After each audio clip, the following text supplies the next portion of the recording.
Action. Well, I know gas is going up again. It's getting close to $4 a gallon.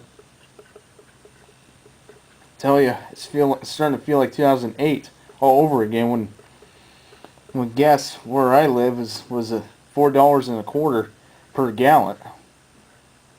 At least when winter came, it dropped down to below $2 a gallon, just right below it, barely below it, and then it went back up again. I just wish it would have stayed that way. I mean, just barely below $2 a gallon. I mean, I think $2 a gallon is fair enough for me. But for $3 a gallon or higher prices, it's ridiculous. I mean, diesel's really high right now. I mean, I still got that 1986 Ford. If gas keeps going up and up and up, I wouldn't be able to drive it very much anymore.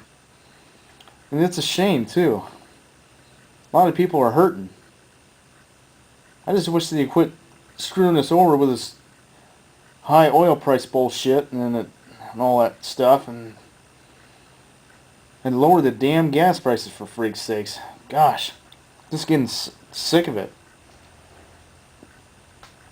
I bet everybody is too, not just me.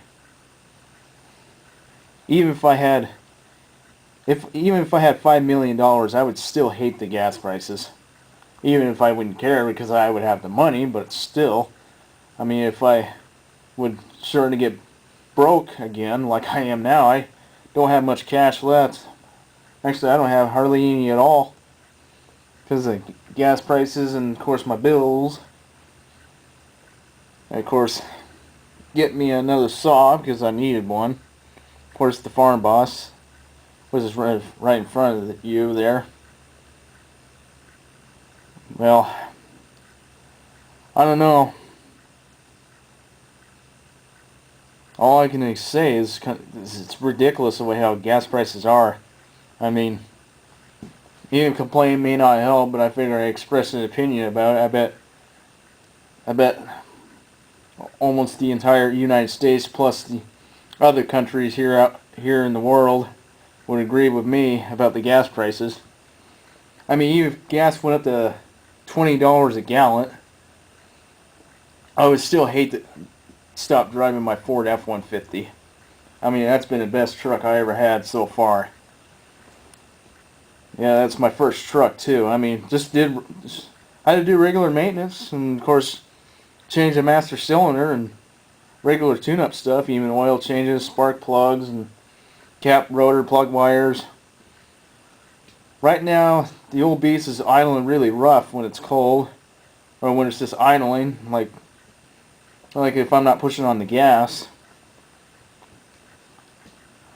I think it's because of the throttle sensor might be just getting too old and tired, or something.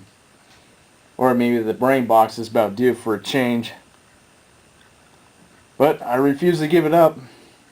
Just because it's idling rough doesn't mean I'm going to think, oh, it's a piece of junk. If something minor goes wrong with it, I'll fix it. Like, over a month ago, actually it's about 2 months ago, I had my stepdad and, of course, me. We both changed my master cylinder. And, of course, my stepdad bleeded the brakes for me while I was in the cab pumping the brake pedal, so we gained some pressure. Because the old master cylinder was leaking so bad that it'd be about empty again in a couple of days. There at the end of January of 2011, which is this year right now.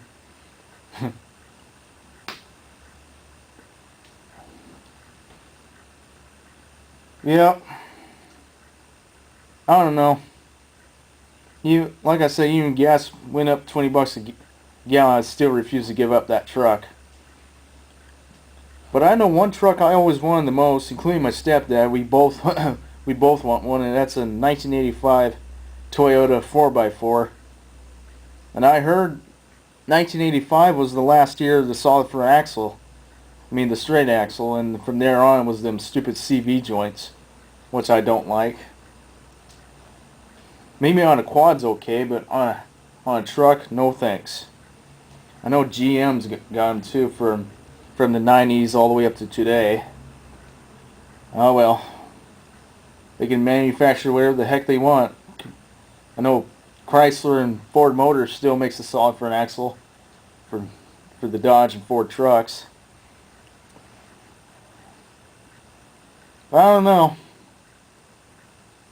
All we can do is pray that the gas prices will go back down. Well, crude oil prices, I mean. That's the higher the crude oil prices, and then the gas goes up. It's really just pissing me off right now. It's just bullshit, folks. Bunch of bullshit. Shoot, I still got that 1994 Sears Craftsman with that 1990 Briggs & Stratton motor I have on it. I swapped, which it was a year ago now. Of course, got running a year ago too, because it's now close to the end of March of 2011. And I did the engine swap there at the end, close to the end of March of 2010. Well, I was excited that day that when I got the dry belt on and took it for a spin there in the yard, which you'll see. It's there on my channel. I uploaded it, I think, about a year ago now. It's been pretty much a year now, I think. But within a few days, I think. Either within a few days or a couple days or a day or whatever, I don't know. I got so many videos on there I can't keep up the days I uploaded them. Yeah, that thing's a gas hog. I got the carburetor adjusted, so she's running a lot better now. Before it was just burning too rich. I mean, the air filter on it's clean. I mean, even though I had it on there from last season, but I used the MTD more because it had wheels on the deck. But the Craftsman, it don't. And that makes it an uneven cut, even though it's got the glide bars on there. Make it glide along with the land. But doesn't make much difference. It may be a gas hog, but I refuse to give it up too because it's an oldie. And old stuff are a lot tougher compared to modern stuff. The only modern stuff I like for yard equipment is Stihl and Husqvarna. Like the Husqvarna mowers. We got our zero turn and the regular rider. They're both 48-inch cut. Even both of them are 24 horsepower. Except the regular rider, the 2005 Husqvarna, has the Briggs & Stratton V-twin, and the zero turn has the Kohler. They're both good motors. Overhead valve, very powerful. They're pretty good on gas too, for being a big engine. Love those overhead valves. I mean, a lot cheaper on gas compared to a non-overhead valve. But yep, like I said, even if gas went up to 20 bucks a gallon, I refuse to give up my gas guzzlers. I'm going to keep them to the end. I think the only time I would sell my 1986 Ford is if I just got tired of it or just needed to sell it to make some money, or if I get a couple more trucks there in the future, that might be better. But right now, I'm stuck with that Ford right now. I still love it. But too bad I don't have a 1985 or 84 Toyota 4x4. I know my stepdad's been trying to get one. He knows a buddy. He's got a buddy of his that's got one. Never been off-roaded, been babied all its life. And I think, if I'm not mistaken, I think I remember it had, over 200,000 miles on it. So that means that thing's going to go on and then maybe another couple 100,000.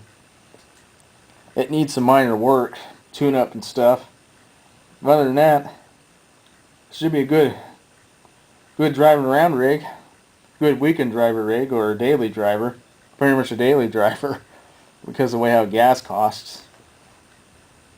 I know up there in Canada they go by liters, so I think it's, I don't know, maybe it's like right around the buck and a few cents a liter.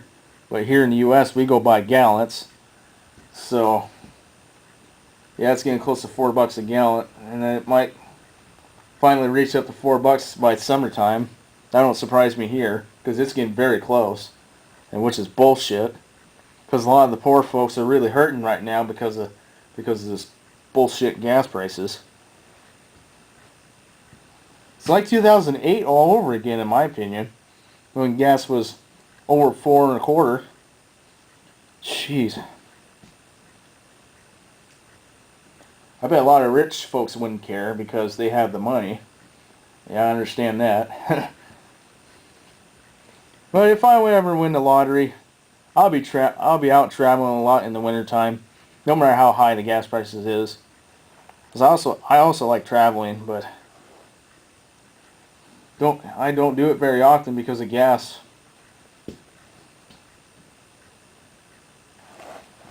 So all we can do is hope that the gas prices will go down and stay down, but I doubt it. I doubt it big time. But I wish hard, big time, they would go back down and stay down until the world ends. So, figure I express an opinion about gas prices, so y'all have a good day and a good night, and bye-bye. And keep watching.